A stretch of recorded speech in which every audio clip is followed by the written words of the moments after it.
back to my Facebook Live. We are in episode 9, I believe, of my anecdotal antidotes, and definitely not the 6 o'clock news. So anything on here is really an offering to help you stay sane in these interesting times. And there's a lot going on. We're into 2 months of this now, so I hope you're really staying sane and safe. Not an easy thing to do. And so today we have a very interesting topic. It's life and death, death and life. Do we have it all backwards? There is a Hindu saying that says, it's not death I fear, but rebirth. And I kind of agree with that, because in my practice as a spirit medium, ghostbuster, past life regressionist, and master intuitive, often clients come to me and they're very worried about their deceased loved ones. Are they okay? Did they get over to the other side? And meanwhile, the spirits of those loved ones are coming through me and going, laughing, going, I'm having a great time. I'm in heaven. You people are in hell. So they're more worried. The spirits of the deceased loved ones are more worried about us down here. And I try and reassure my clients, but I'm not always sure that they really, truly believe me. The other thing about worrying about somebody who's deceased or feeling remorse, pain, or guilt, that's a big one, is that we actually are kind of tugging at the spirit. You know what it's like when you're worried about something and it's kind of always at the back of your mind?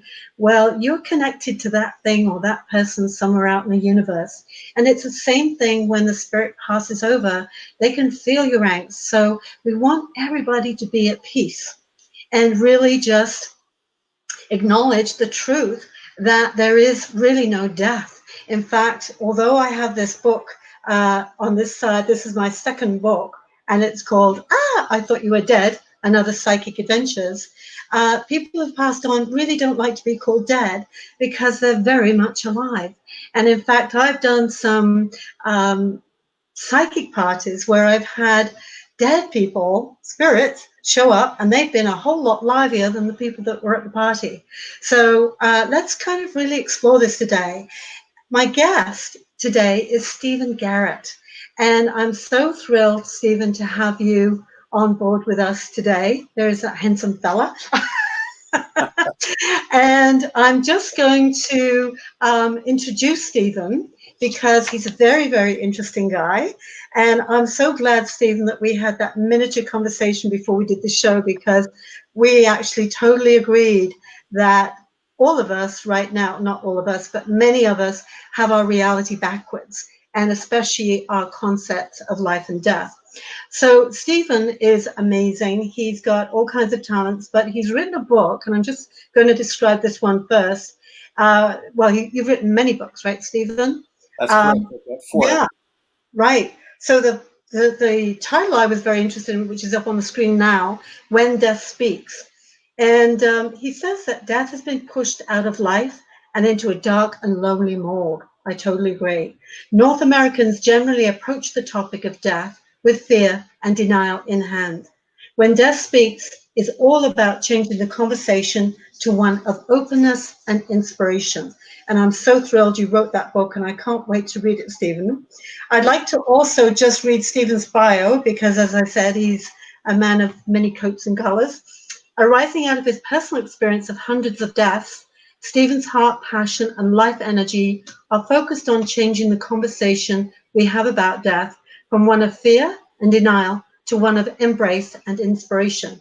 Stephen combines his life experience with his masters in leadership and training as he trains and mentors people interested in dealing with dying, death, and grief in new and inspiring ways. Reverend Garrett is an author, educator, coach, and trainer specializing in reframing our approach to dying, death, and grief. I think this conversation, Stephen, we should be having this every week, because obviously during the COVID-19, people are either fearing death or losing people or grieving for people. So I think this is a very important conversation at this time. Absolutely.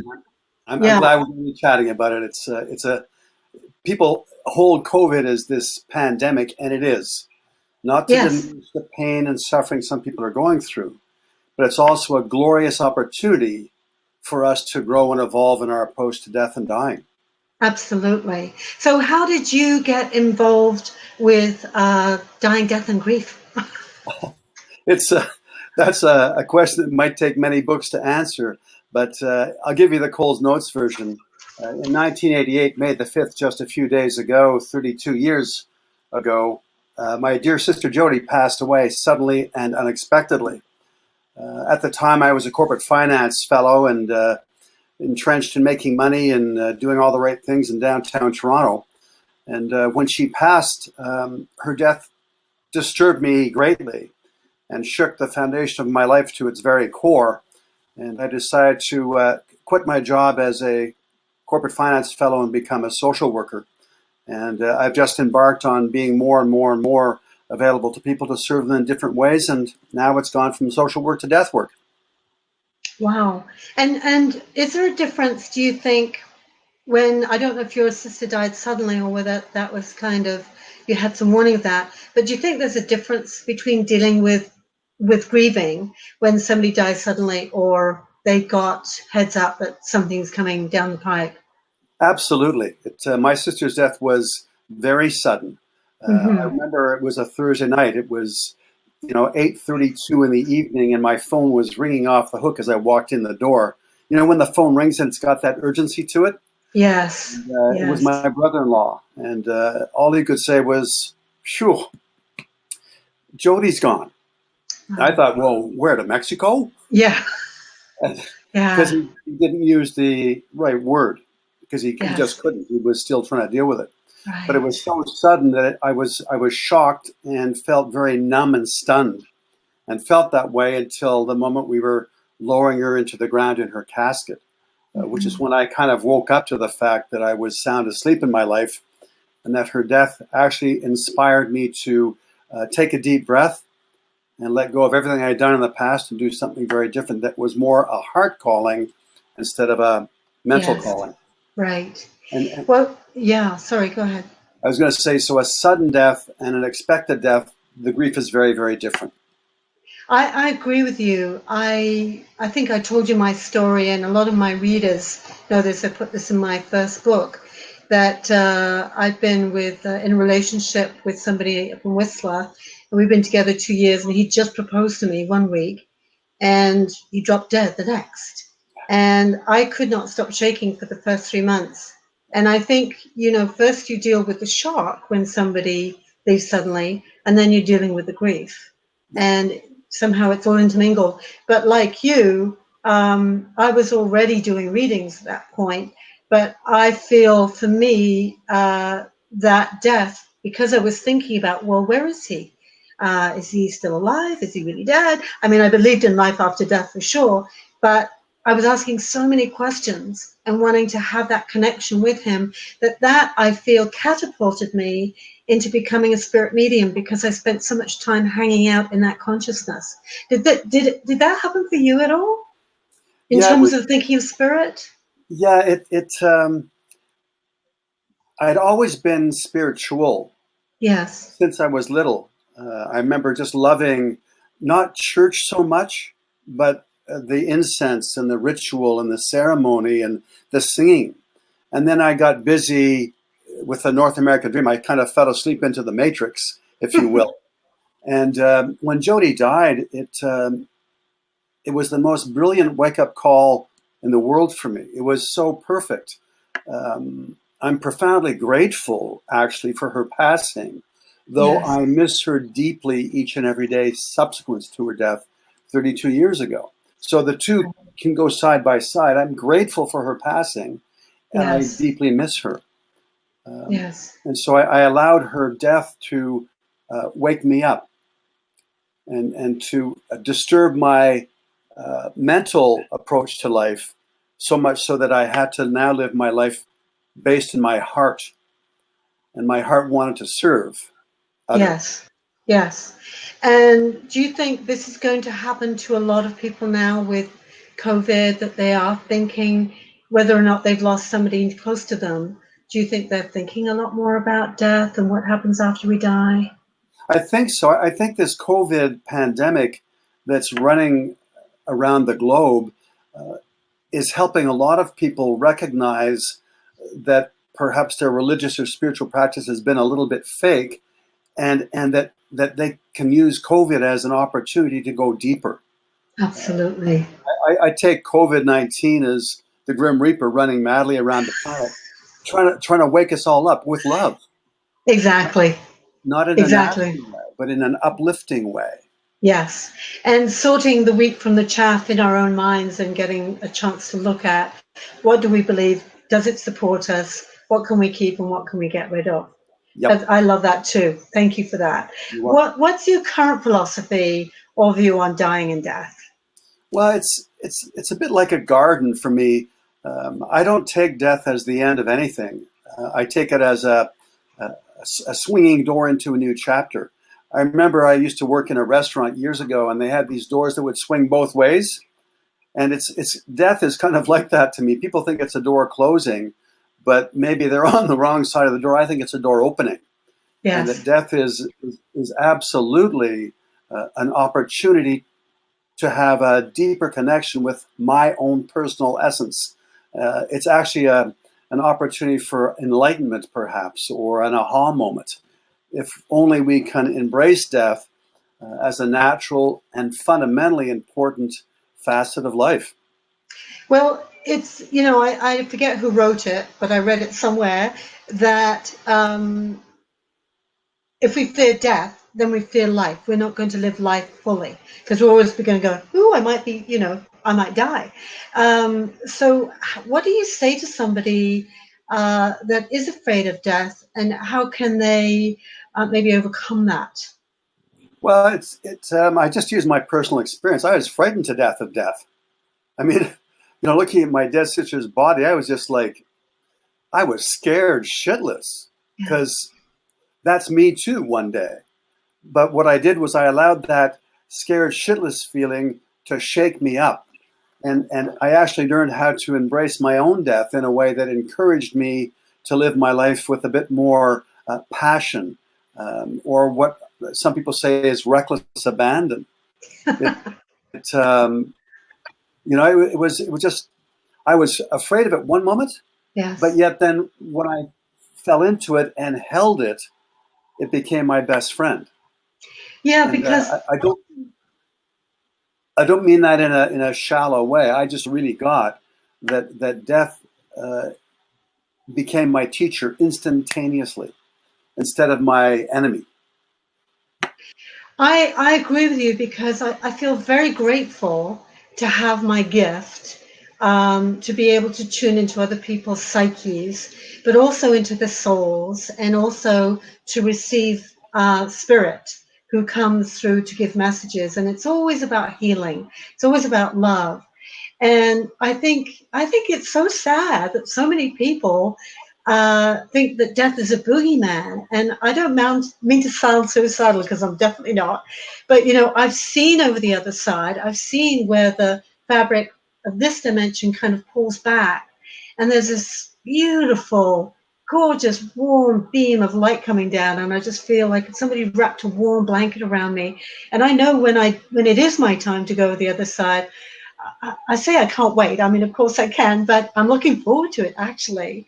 And I think it's sad that people are here that don't believe in an afterlife, or are afraid of what's going to happen to them. What would you say to somebody that does not believe in an afterlife? Well, I don't know. Pardon me. That's a hard issue, because everybody's so uniquely themselves and so uniquely different. But one thing I learned when I was a cremationist for a funeral home, every family I served, bar none, when they saw the body of their dead loved one, said, but that's not Mom, but that's not Grandpa, but that's not Harry, but that's just their body. Everybody said that. And so I think, if you go to other cultures, like you go to Peru or you go to India, they have a different take on death, and they involve the children with the death. And everybody's recognizing that, yes, the body died, but that which lived the body, that which breathed the body, that which animated the body, that's still very much alive, and you can feel it in the room. So what I do with some people is I just ask them a very simple question. Have you ever lost a loved one? And have you ever seen a dead body? And they say yes. And I say, what did you notice? Well, I noticed that they weren't there anymore. So they're, Yeah. in their innocence, God bless them, in their innocence, they've noticed. They just haven't got the words or the language to put it together. Yes. Our, Yes. our culture, since the 1300s, because of Judeo-Christian religions, have been taught to fear death. And we've been taught that Right. death is the enemy, that death is the bad guy. And that was Yes. primarily to control us so that we'd be much better Christians or Jews, and then we put more money in the collection plate on Sunday, And we do, out of guilt. And we do. Um, What's your favorite? What do you think, or which, I don't, maybe you don't know this, but which culture in the world do you think has the healthiest rituals or attitude toward death? if I had to pick one, that's such a hard question. The Maoris in New Zealand are brilliant at end of life. Our own First Nations in Canada are brilliant at the end of life. Hindis in India are brilliant. Peruvians are brilliant if you're deep in their culture. Yes. The Maoris say that those cultures that push death out of life lose their values and lose their way. Wow. I have a Maori skull on my chest, a tattoo, and I have the permission of a Maori elder to do that. And on the top it says, "Death, my dear friend," and on the bottom, "and inspiring teacher." And this is cultures that hold death as important, right beside birth, sort of bookending life. Yes. They tend to do better. Yes. Those cultures that push death away, such as our neighbors to the south, do less well. And do you think that the fear of death is actually affecting your mental health? Because the mental health issues and the suicide are increasing exponentially, which I encounter in my practice because I see people who've lost people. So if we could heal that fear of death, do you think it would lessen the mental health issues? Absolutely, without question. Well, yeah. What would you Like, suggest to people around that? well, what I try and do is be quite practical. So I say to people, "Do you eat meals?" And they say yes. I said, "Did you have a tomato this week?" Well, Right. yeah, I had a salad with a tomato in it. I said, that tomato is alive. Yes. It's vital. It has life energy that sustains you. So your very living is 100% dependent on the death of something else. And so there's this beautiful circle Cycle. where Hmm. living and death are absolutely interdependent. You Hmm. can't have one without the other. If I didn't eat fruit or vegetables or animals, I wouldn't be alive. So Right. death actually sustains me. Right. And when Interesting. people hear that, it's like, oh my God. Yes. Yet when it comes to us being somebody else's meal, Yes. it's like, no, no, no, no, no. Well, it's funny because at the beginning of the week on Facebook, I wrote something about endings and new beginnings, and we all know that the universe abhors a vacuum. So obviously, many of us have been going through this now. We've either lost jobs or lifestyle, maybe we've lost relationships, money, all this kind of thing. But all my readings also are talking about, wow, this is really exciting. Thank God you lost your job, because guess what? This is coming in. So it's like death and birth. And lots of rebirth is going on in people's businesses, the way they think. So what you're saying is it is a cycle. Yep. It's cyclical, right? Yep, absolutely. And if it, sorry, go ahead. I was going to say, and an important piece of the cycle, the Tibetan Buddhists teach about the bardo, or the gap. I have a lovely teacher. His name is Mingya Rinpoche. He's written a beautiful book, and he's teaching me more and more and more about the gap, the in-between.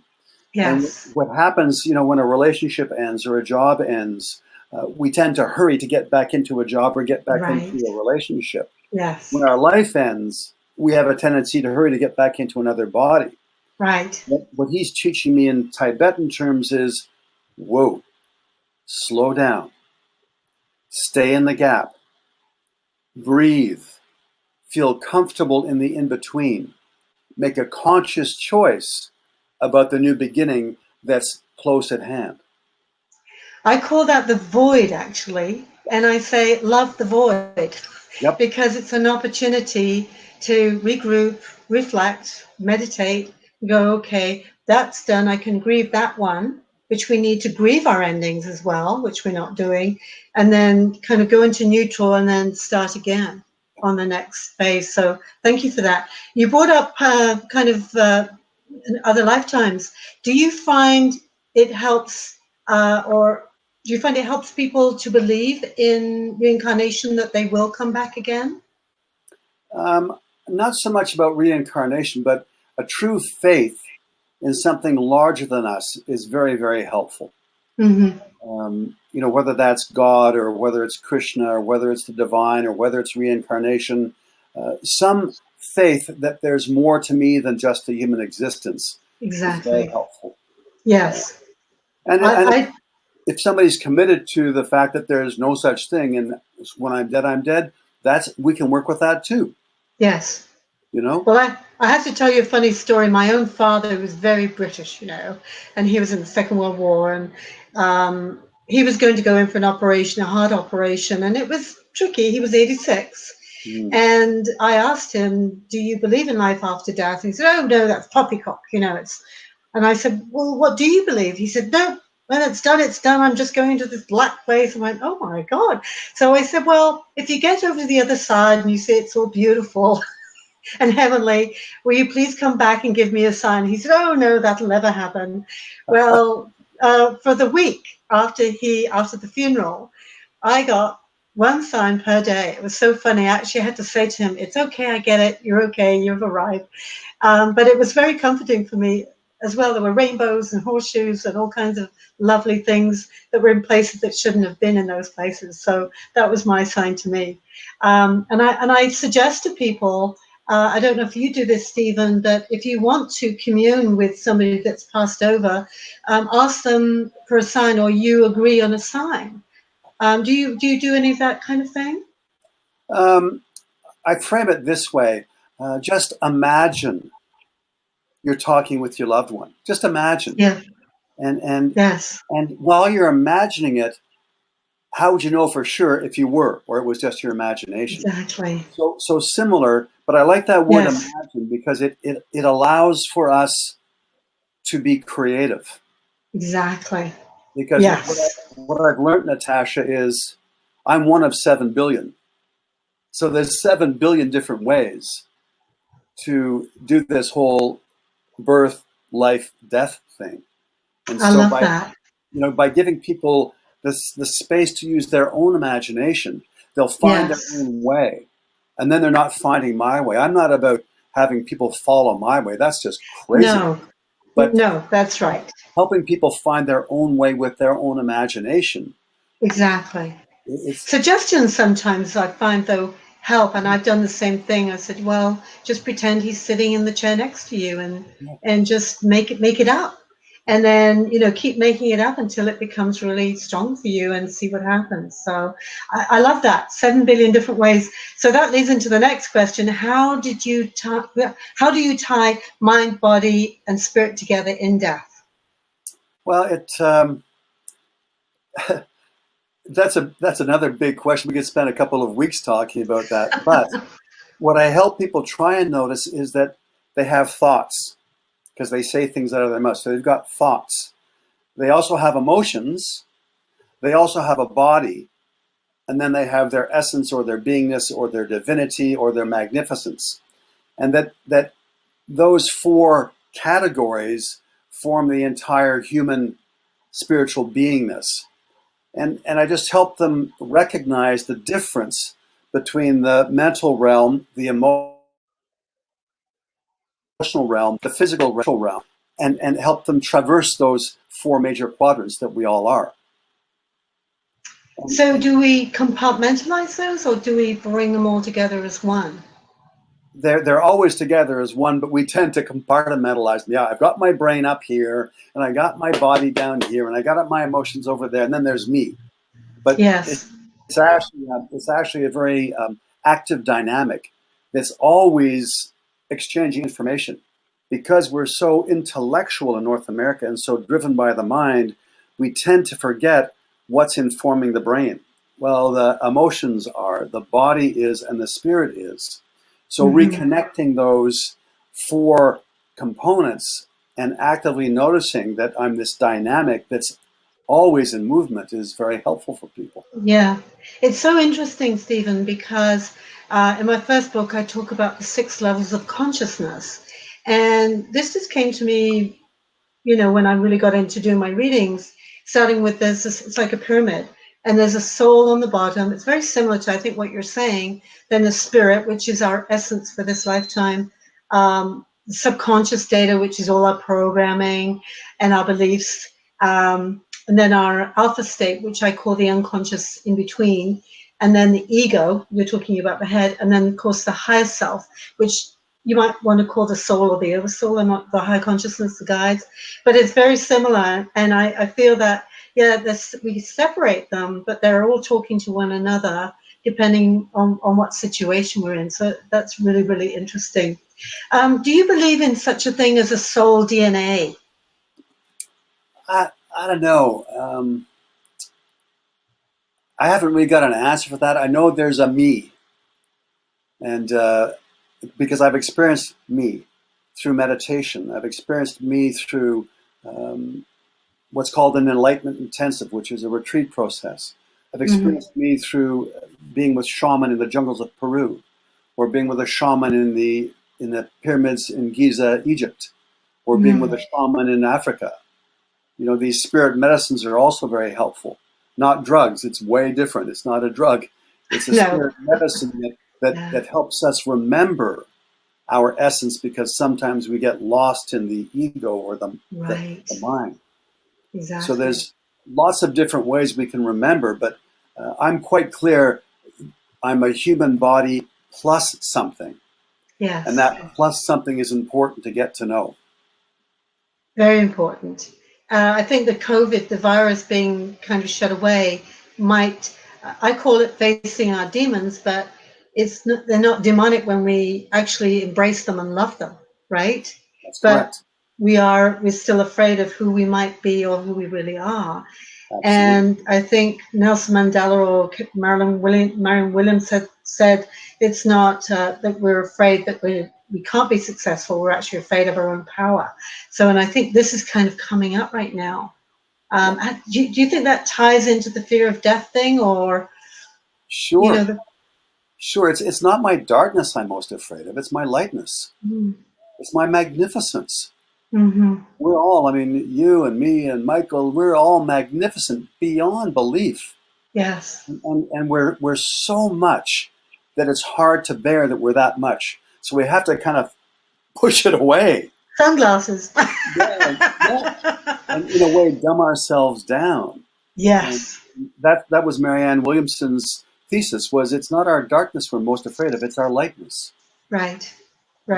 And other people are afraid. I don't know if you find this, but I found this in the past and still sometimes today, that people look at me and they kind of go, and I don't know if I'm emanating a lot of light or whatever it is, but they're backing away and going through the door and running like crazy. And I think, well, I must be showing something, whether it's truth or light. But yeah, I've experienced that myself. So how did you get into doing this? And I just want to say, you call yourself a deaf educator, right, Stephen? That's correct, yeah. Okay, so how did you get into it? Well, it's part of my long story, but I was in Varanasi, India, which is the old Benares, which is the oldest civilized city in the world. And I was at the Ghats, which is where Hindus go to cremate their loved one in public on a funeral pyre. Wow. And I was taken by the beauty of it. and the elegance of it and the community of it. And so I would spend hours a day watching these amazing ceremonies.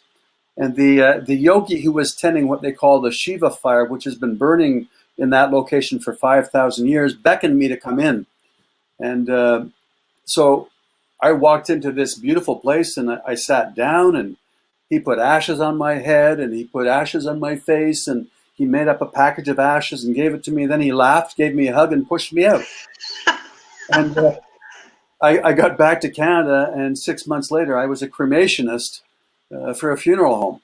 Oh, wow. So in a way, that yogi recognized something in my heart that I couldn't see. He acknowledged that I was a death educator or a death shaman or a death doula, whatever you want to call that. And he honored me by putting ashes on my face and my head in a particular way, and then sent me on my way to go do my work. And So you did. I did. And I couldn't not, because he touched my heart in such a way that I couldn't go back. I had to go forward. I know that feeling. Yeah. I felt the same about doing the work that I do. It's like, oh, do I have to? Yep. Okay. Yep. On we go. So I have to ask you this. Do you, I'm a spirit medium and I see spirits a lot of times. Do you see spirits as well when you're doing your work at all? Yeah. Of people who pass over? Yeah. It's almost like, I remember when I was little, in my teenage years, and we'd be out on the street playing ball hockey, and be a really, really hot day, and you could see the heat just above the asphalt. It was almost like vibrating, but it was just energy. And, yes. And it's when my brother passed 6 years ago, I could see the same energy vibration as I saw above the tarmac leaving his body. And I noticed that my mother always taught us to turn lights out when we left a room. So my brother's leaving the room of his body, and I could see him turning off the chakras up the spine until he got to his crown chakra, and then he left. So it's visible if your eyes are soft enough, right, and you're not afraid of death. Exactly. So you're seeing the energy, not the actual physical manifestation. Yeah. Right. I could still see his body. Yes. But there was this plus something that was leaving, and I could actually see it. Right. And sometimes the color in a room where a death has taken place will change. There'll be a different smell or a different sound. Something will change at the moment of death. Yes. In my work, I try and help people stay present to that very last exhale. Okay. Something happens there. What is it? It's the goodbye hello. It's the okay. It's the swinging door. Okay. The body dies, but the spirit is free. Shakespeare said it elegantly. Parting is such sweet sorrow. Yes. And the sweetness, I felt exactly the same thing when my brother passed. The sweetness was he was free from his suffering. He was back with the one. He was back in spirit. I was so happy for him. Yes. Right beside it was this intense human sorrow. And the two were complementary. Wow. They needed to balance each other. Too much sorrow is too heavy. Too much sweetness is too sweet. So the two actually worked together beautifully and allowed me to navigate the way through my brother's death. Wow. So do you think there's such a thing as a bad death? No. Okay, good. People can make things up. Somebody gets shot or somebody gets run down by a car or whatever it is. And those are traumatic, hard things to get through. Stillbirth, all those things. But I don't hold any of those deaths as wrong. No.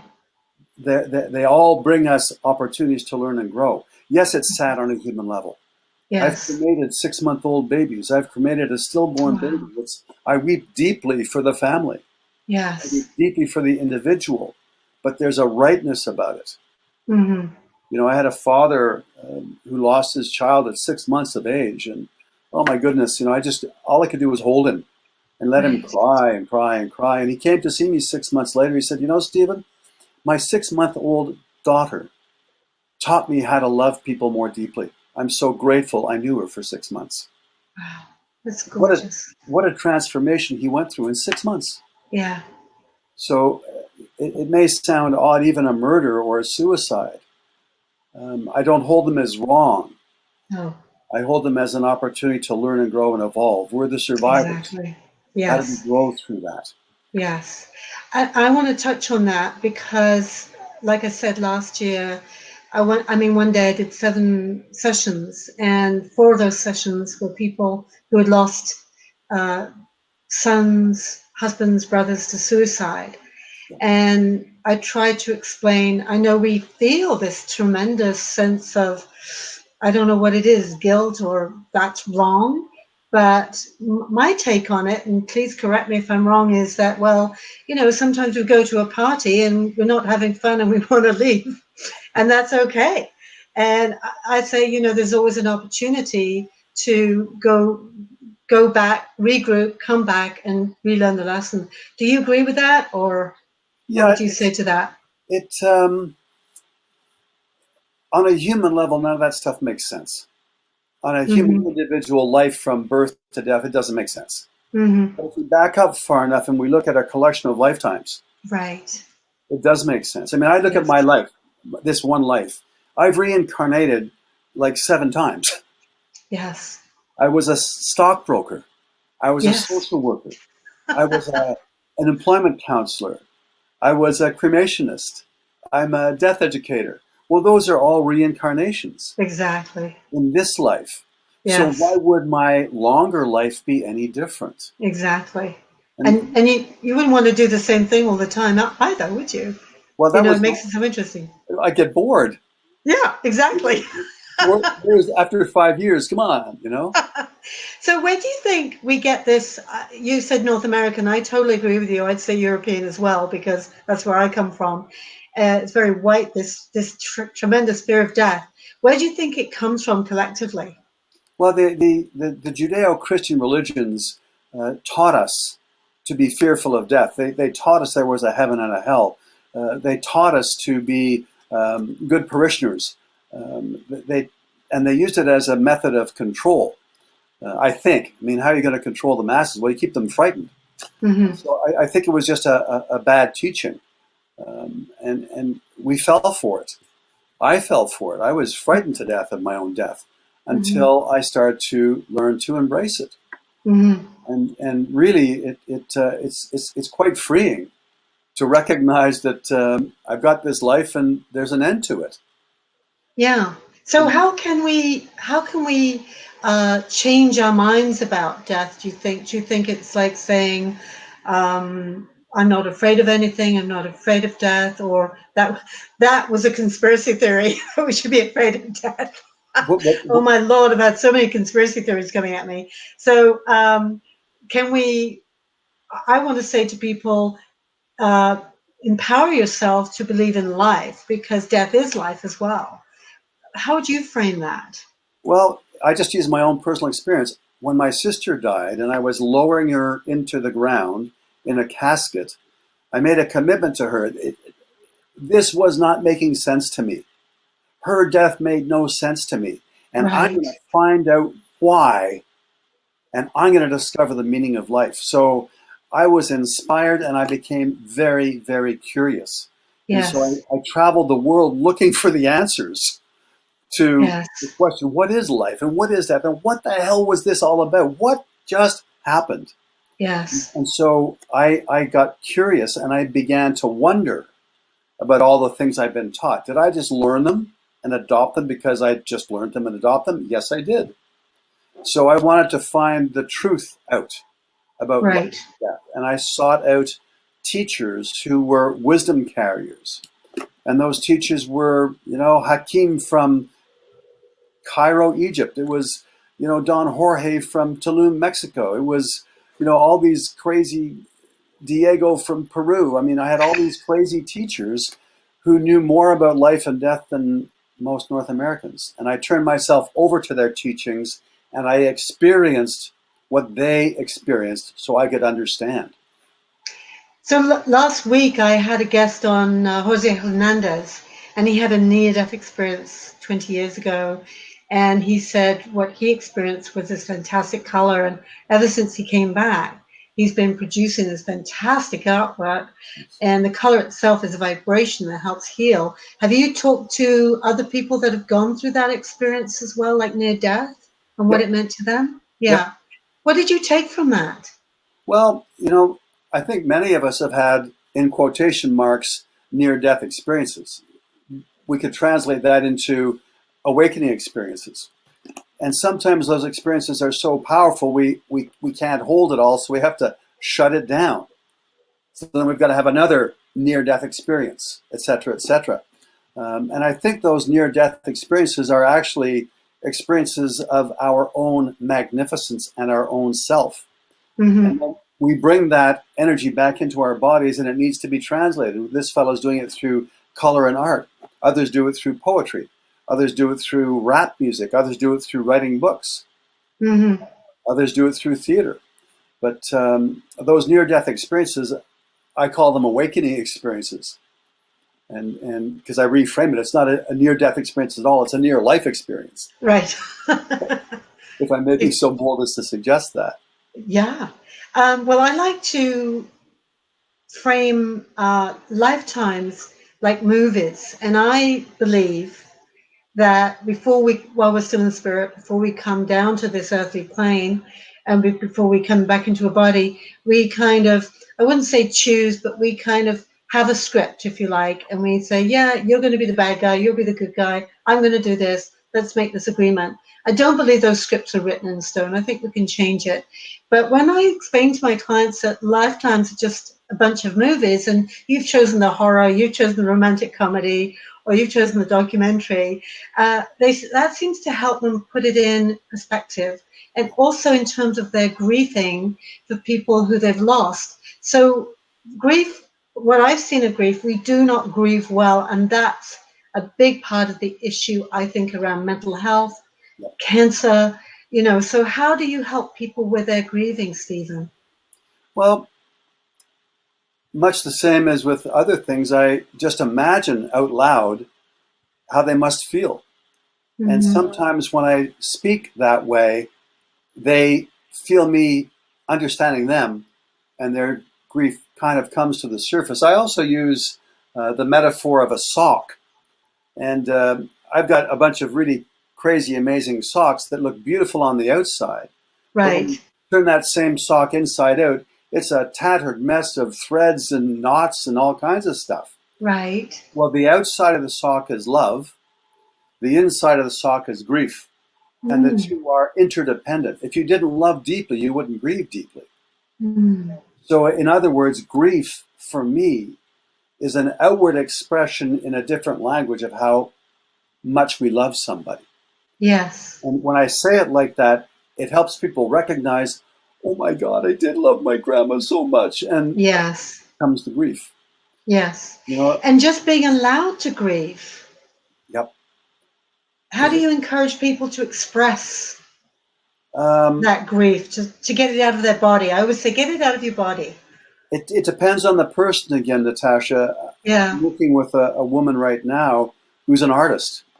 So talk therapy doesn't help very much. No. So I asked her to paint me her grief. Wow. And, oh my God, she did.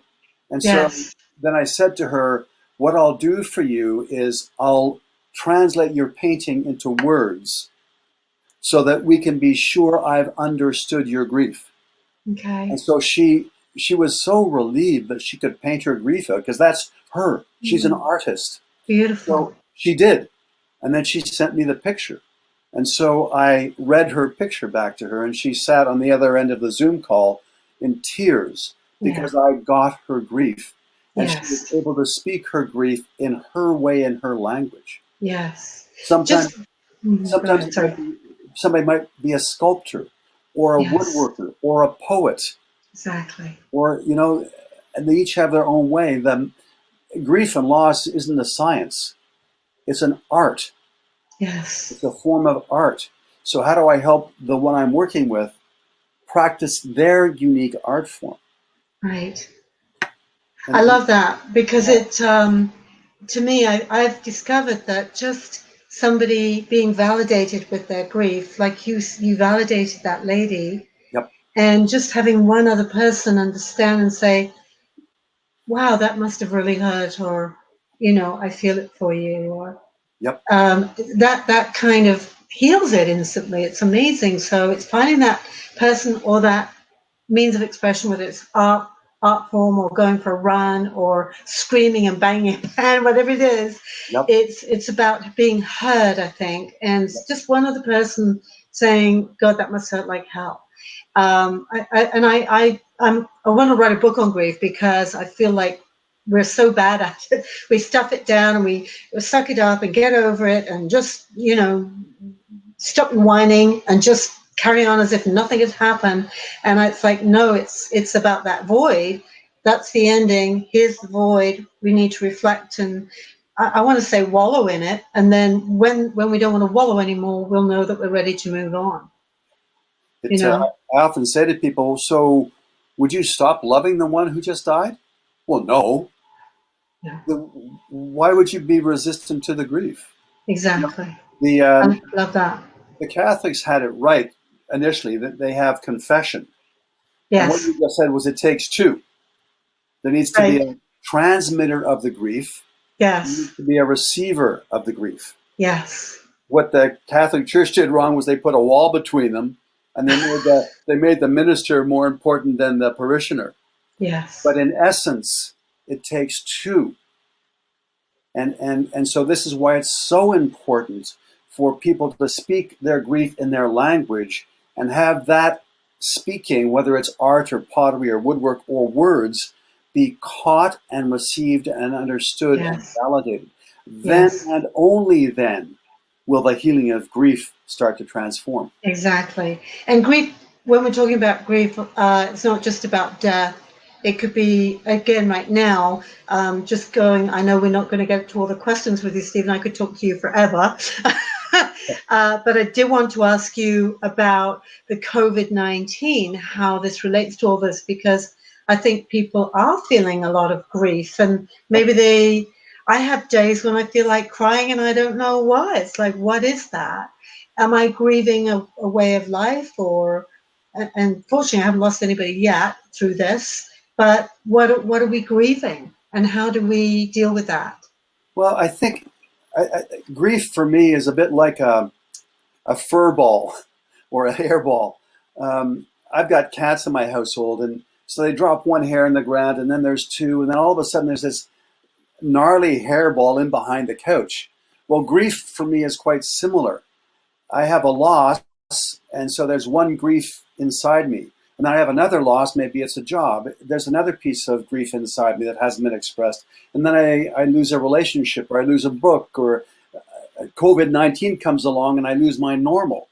So I think what's happened with COVID-19 is we're all facing loss of our distractions, loss of our habits, loss of a job, loss of our way of living.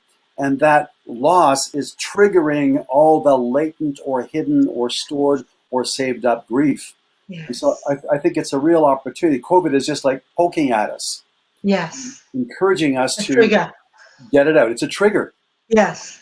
And I think if we use it that way, we can use COVID as a healer and as a medicine in a way. That's so interesting because I talk about, and I think I've done a talk on this, on compound grief. When we think we're angry because our cup of tea isn't hot enough and we go, "Rawr," and we yell at somebody next to us, we're not really angry at that thing. That's just triggered all the domino effect going all the way back. That's correct. And to be aware of that. So just a quick word on children. How do you talk to children about death? I become a child myself. And, yes. Children, they feel everything. Yes. You teach them how not to, but they feel everything. And with children, it's small little bits and pieces, little bite-sized moments of letting them feel their loss, because they're not in a big human body with capacity to hold a lot of it. So you have to bite-sized pieces. My next door neighbor lost his grandma. He's sick. Mm. His name is Lincoln. I said, oh, Lincoln, honey, Oh. you okay? He goes, not really. I said, what's one thing? I Oh. said, like your grandma. He said, I just miss hugging her. And then we Oh. go and play ball hockey. Yeah. You can't do more than that in the moment. No. And No. then the next day, it's like, oh, I just miss her cooking. Oh, that's awesome, Lincoln. And then we play basketball. So Yes. little bits, little words, and words that are familiar to the child, Yes. not big, and not hiding. I said, oh, your grandma's dead. He said, yeah, she is. Not saying words like, oh, grandma's passed or grandma's not here. The Right. child knows intuitively. Right. So using simple words and not protecting the child. Mm-hmm. The child doesn't need to be protected. That's like disabling. The Right. child needs to be enabled, which means Yes. letting them see the death, letting them know the death, and teaching them they have the resiliency to cope with the loss and remember the one who they're missing. Lovely. Well, I just want to thank you, Stephen. You know, like I say, I could talk to you for hours, but we're kind of coming up to the end of the hour, so I know people have to go off and get their dinner. We maybe have you back, and we'll talk about more about the grief aspect and how you became a deaf educator on another show, if you'd be willing to come back and address that. I'd be so happy to do that with you. I'm having a lot of fun with you, and the conversation is very inspiring. And if Yeah. I can shed a bit more light from my small perspective, I'd be very happy to do that, Natasha. Well, it's so interesting because we're coming to it from kind of slightly different angles, but we're speaking the same language essentially. So I'm just going to ask you to sit tight at the end of the show. I just would love to give a shout out to, once again, all the front line workers, the people we don't even think about, maybe the people that are sterilizing the offices, the truck drivers, as well as, you know, the obvious ones, the people in the grocery stores, the nurses and doctors. And we're kind of going into this kind of in-between thing where it's opening up slightly, and I just want everybody to still stay safe so we don't have a recurrence of putting the stress on the doctors and nurses in the hospitals. So thank you, everybody, for being smart and social distancing, and look at us, we're bringing our numbers down, so I thank you for that. So because we've had Stephen on talking about life and death, I'm just going to suggest now that we go into a little meditation. Just close your eyes, and you can play this later if you like, and take a nice deep breath in from this beautiful abundant universe where the birds are singing again. Breathe in that nice fresh air, and exhale any upset or grief that you've been storing in your being. And if you like to imagine again that there's a rose crystal bowl, a virtual one, just floating on your lap or above your body. And as you inhale this beautiful fresh air, you exhale anything that you don't want in your body, any old grief, any tears that you haven't cried, any feelings of not being heard, not being validated. Just inhale love and exhale anything that no longer serves you. Get it out of your body and into that bowl, knowing that all your loved ones, whether they're here on this planet or they're in another place, still love you very, very much, and you still love them. And that is the way it's meant to be. Being in the present with your physical being, being the present with your spirit, your own essence, your higher self, knowing that you are loved, guided, and protected always, especially at this time as we go through the next few months. Feeling the blessing of warmth, love, protection, and safety and abundance. Amen. So be it, and so it is. Thank you, Stephen. Namaste. Namaste. Thanks to everyone. Thanks to everyone. And next week, we're going to be talking about, have you got a hobby? Have you got an idea that you want to turn into a new business? My guest, Caroline Williamson, is going to come on, and she's got some very innovative ideas for how you can do that. She is a small business coach, And Karen's a friend of mine, and she's helped me. So join us next Friday. Thanks again to Stephen, and thank you, Michael. Namaste.